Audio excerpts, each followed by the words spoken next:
Hey everyone, today we are back in the custom pack. You see the pack name is called Sarcastic Small One. So we're going to be messing with the Sarcastic Fringehead and Small One. But first, we're going to tell a story. Going to tell a story of how we got to the main run. Because this team may seem strong on the surface, but it just ends up killing itself. The Small One, when it's summoned by the Sarcastic Fringehead on the enemy team, you'll see in a second here, it does double damage to the enemy team. So if you summon one to the enemy, it does double damage to you. So when I first had this idea, I had no idea that was the case for the Small One. And yeah, you just keep seeing it happen. These are all separate runs here.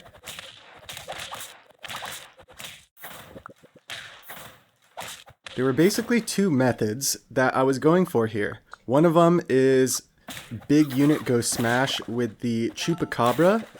The thought is that the Chupa will pass health to the rest of the team and hopefully something can survive the snipes. The other method I was using was simply a form of big Fringehead, or not necessarily big Fringehead, but at least some stats on the Fringehead instead of Chupa, keeping the Fringehead at the front and then running snipe units with the team. So the whole goal is to make space on the enemy team for the Small One, as you see there. So those are the two concepts, big unit goes smash or snipe teams. You see a lot of the big unit goes smash here because that's not what we settled on for the main run. The main run is the snipe type synergy. But yeah, the enemy teams are just a combination of too strong, and we just kept feigning ourselves. It was pretty rough. You run into the meta teams as well, the 50-50s, and team just isn't quite strong enough. We got that Trout down to 10 HP there, as you saw that crazy interaction. And yeah, here's a good showing of kind of the pivots I would make to bring it in. So you see pretty much everything as pita bread there. More pita breads frozen in the shop. So this is what I thought would be one of my greatest attempts. And I got something similar to this in a win, as you'll see at the end of the main run. I have some longer bonus clips, just kind of showing some of the other runs that could have had potential to be in the main run here, and just kind of showing you some different variants. The Baku Nawa in the middle here is one of the strongest pets. And let's focus on who we're playing here, because shout out Grounded SAP. It's his Axehandle Cuckoo team. I'll have that video linked in the description. The hilarious part about this battle is we just both ruined each other's synergies. So I won the battle, but I didn't get to see my Fringehead go off.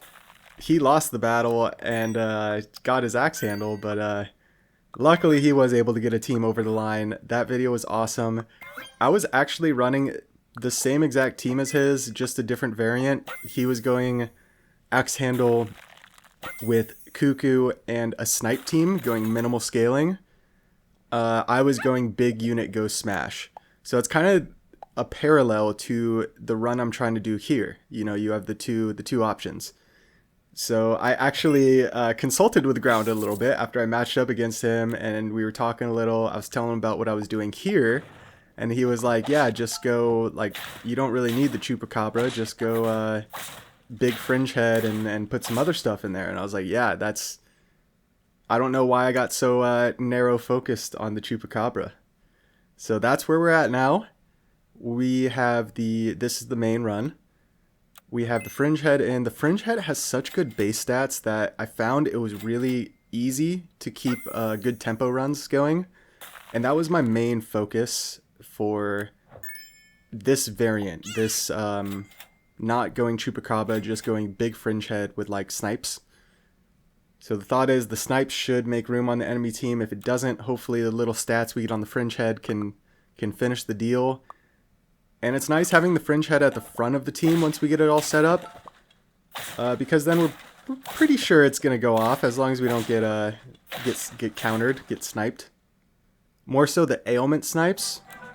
So a key to this as well is you have to wait pretty late to bring in the Small One, because if that bonus clip with Grounded that we just saw, I had the pita breads on everything set up. So you can bring in a Small One without having that set up, but it's such good value to roll for those pita breads and keep a Small One frozen. And you'll kind of see what I do in the meantime to kind of set up the team. And these runs are a lot of fun. They're very devastating, so I would suggest only grinding these runs if you have the if you're okay with losing, and if you're okay with setting up a great team thinking like the run might pop off, and then you overlooked one little thing and then you end up killing your team. So all in all, absolutely hilarious interactions, hilarious battles. I had way too much fun with this. That's why you see all the bonus clips. I just kept going. I wasn't satisfied enough.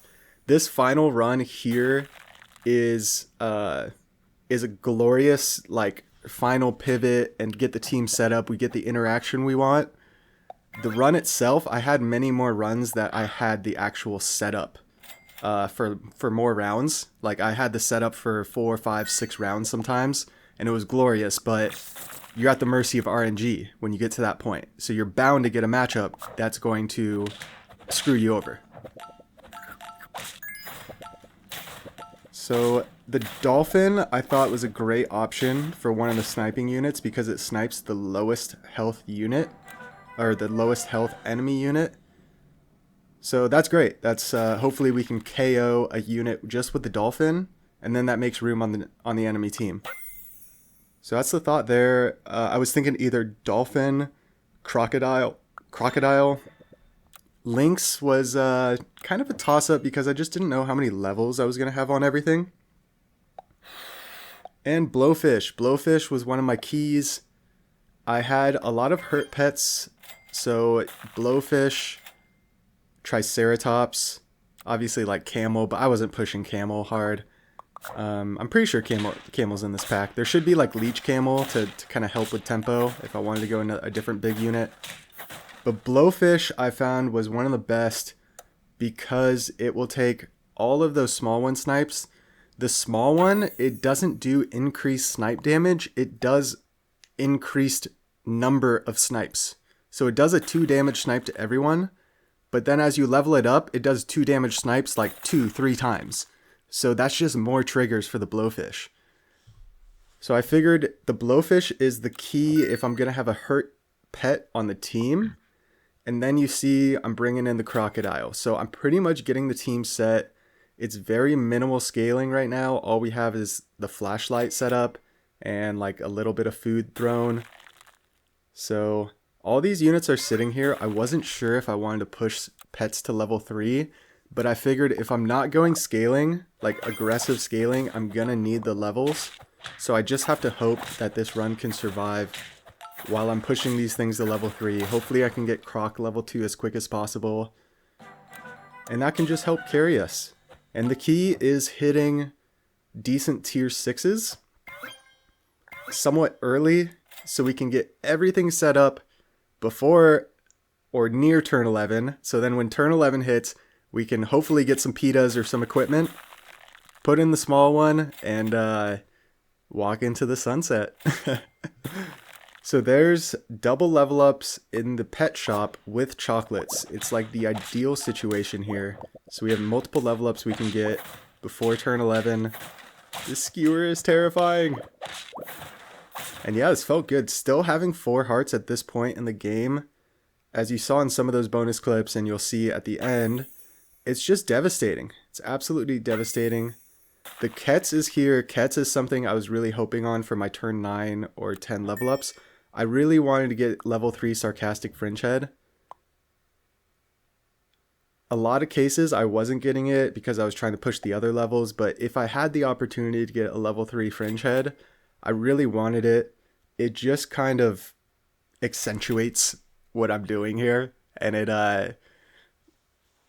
it does double damage to the enemy team. So the whole thought on this is, can I survive a level 3, spawning a level 3 small one for the enemy team?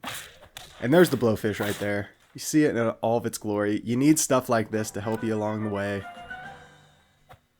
The little scaling we got seems to be helping out, and there is the small one. There's the small one, but we are not ready to put it in yet. We need mushrooms. We need pita breads. And I know what you're thinking, you could probably take like lemons and stuff to protect. The small one only does a 2 damage snipe. So you can easily just bring it in. It's not that big of a deal just bringing it in on the team. It doesn't do a lot of damage. But if you can get the pita bread, ton of value. What I found is you especially need to put a mushroom immediately on the small one in the back. You need a mushroom or you need some sort of protection. A lemon, a melon, a potato. Because if the small one gets sniped, then your synergy is ruined. And even though it might be beneficial to you that it gets sniped because you're not going to kill your whole team off, it really is devastating because you spent all this time putting the synergy together only for it to just get sniped. So here we go. No equipment on anything. I decided to bring it in because we're on 8 trophies. So the crazy thing about this run, and the reason I think why it's so successful, is because it's turn 12 and we have 8 trophies. So we only need 2 wins and we have 4 hearts remaining. So basically we just need a couple favorable matchups. We KO, we make space on the team, there it comes. And there comes the rest of the snipes. And oh my gosh, the blowfish. You can see me moving my mouse. So I move my mouse a lot at the end of battle. It's either because I'm very excited or very frustrated and angry. You should be able to tell based on the battle, but the mouse movements seem to be generally the same. I just kind of spam my mouse around. I guess that's the new thing I'm doing, since I can't control the mouse in the actual replay. So we'll see what it evolves to. But yeah, decide to go Pineapple Dolphin. It just makes sense. Just ensure that we get a KO. We can get it thriving. It's another snipe team. It's pretty devastating. And they remove our mushroom. The good part is it's mantis shrimps. So it KOs our front line. We KO their mantis shrimps. So we still get the small one. Let's go. The only unfortunate part is we KO our whole team. So I was like, oh no, we need 1 win. Did I really, is this team really not going to get over the line? I was so worried. As you see, when the small one comes out, the blowfish is the only thing that survives. So I don't care. And I'm not going to put Dolphin and Croc in front of Fringehead. I refuse to do that. I'm just going to let them die. That's what we're doing here. And this is actually the Vulture player, so they're playing something different. It looks like they're setting up for a Vulture, or they at least were. They still have a lot of the pets that they usually run, like the Flea and the Fly. But they're running this tier 1 pet here that I'm forgetting the name. And because of the weakness, everything faints, but the mushroom spawns that new great one. We get the snipes. We get the win. Let's freaking go. I could not believe it. I was so happy at this point. I was probably 20 plus games in, and I was pretty ready to move on. So yeah, with all that being said, let's hop into the bonus clips. We're going to have some fun battles and then get into a couple minute bonus clips.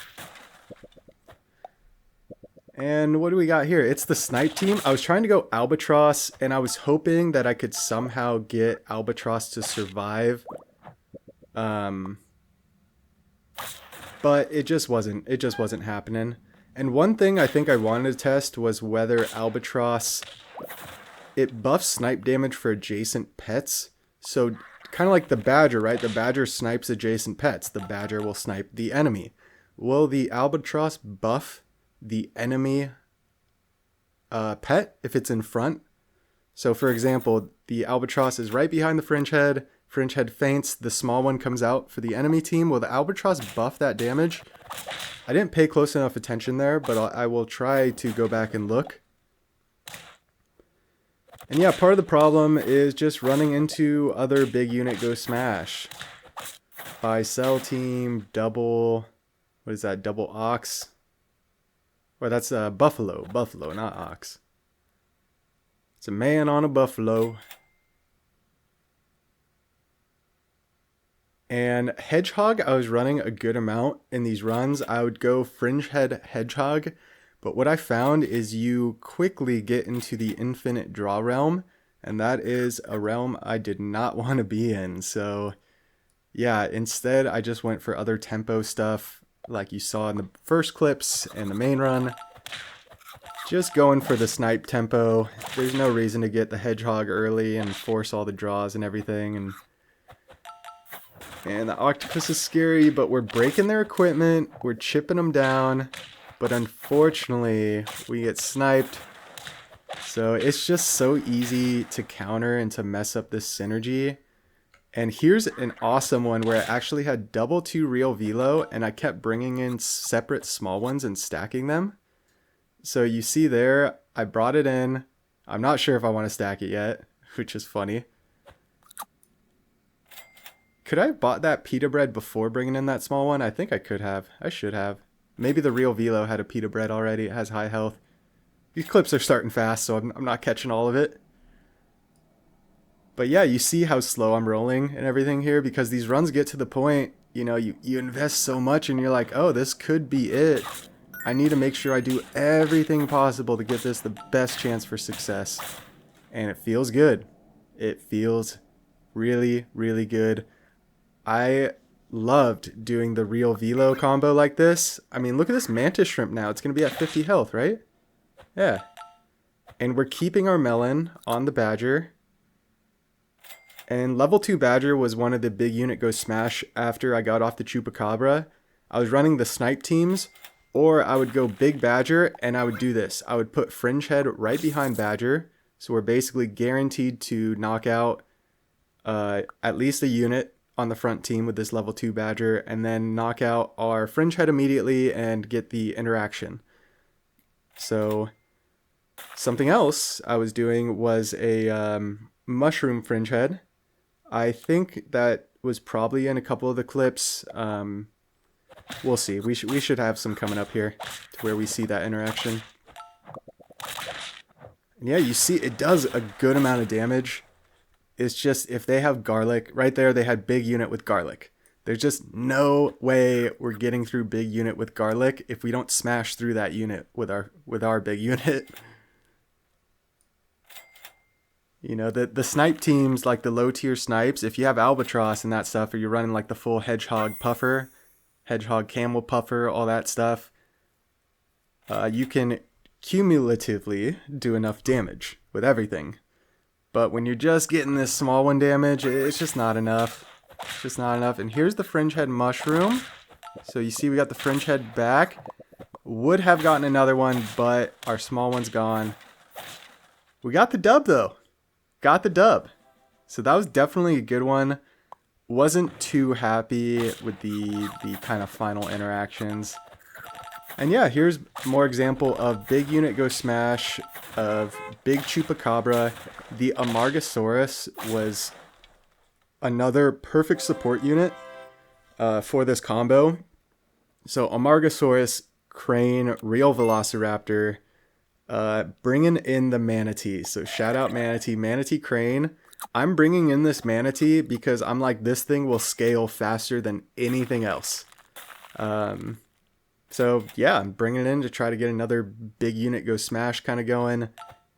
Shout out Manatee Crane. I don't know what's going to come out first. I'm assuming it will be this video, but I have video, the return of the Manatee coming.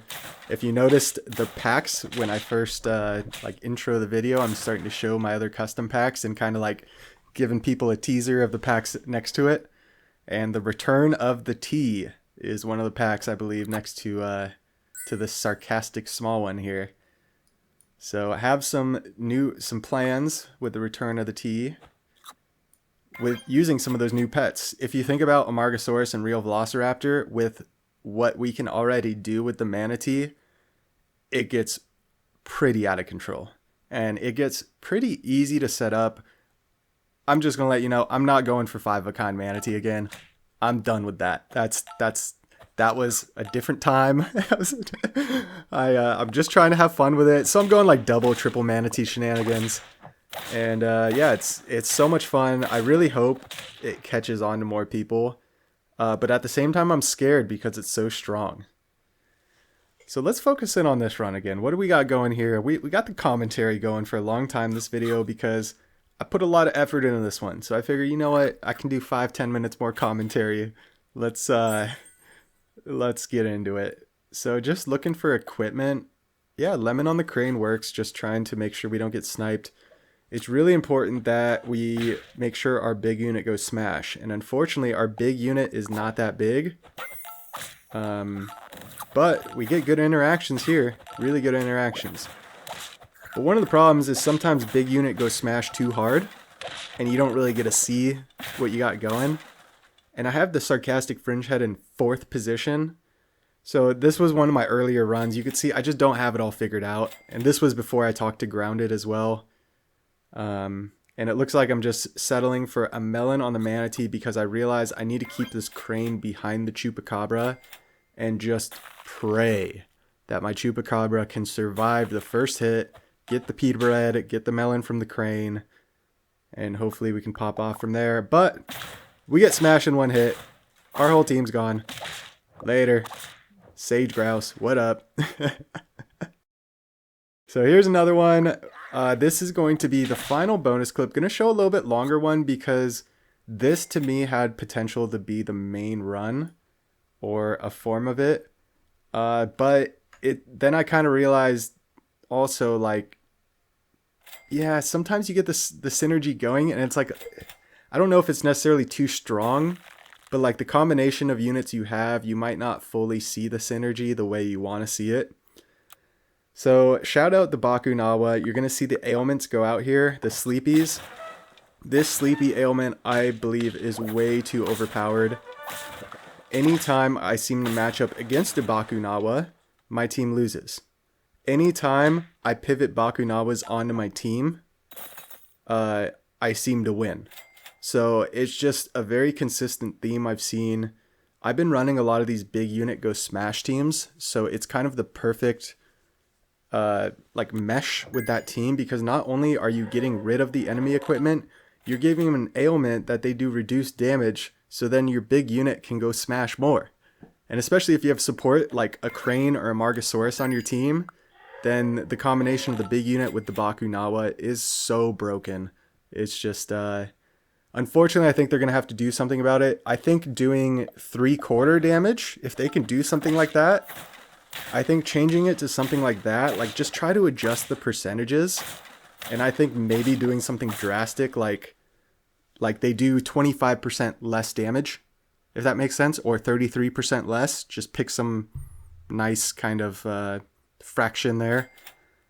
Half is too much. I think going to 1/4, and then if it doesn't seem like it's enough, then you can maybe settle on 1/3, or maybe just take it down to 1/3 and see how it goes. But yeah, we're gonna ride off into the sunset with this one. I really hope you enjoyed this one. I'm trying to get creative, have fun with these teams, and just bring high quality content. As the subs are climbing up, a lot of times I don't know what the current sub count is because these videos are coming out at different times. So with all of that being said, if you hung around this long, I really do appreciate it. Feel free to like, comment, subscribe. Let me know what you think of this setup, any other variants you can think of. As always, have a fantastic day. We'll catch you in the next one.